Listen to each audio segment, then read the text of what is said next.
மனிதனின் பயணத்தில் விதி வழி துயரத்தில் தோன்றிடும் காயங்கள் ஆறுமோ?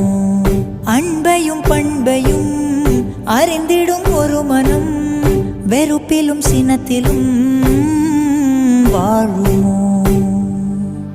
வெளிச்சத்தை தரும் என்ற ஏற்றிய தீபம் ஊர் முழுவதையும் எரித்து விட்டு தீயாயானதேனோ?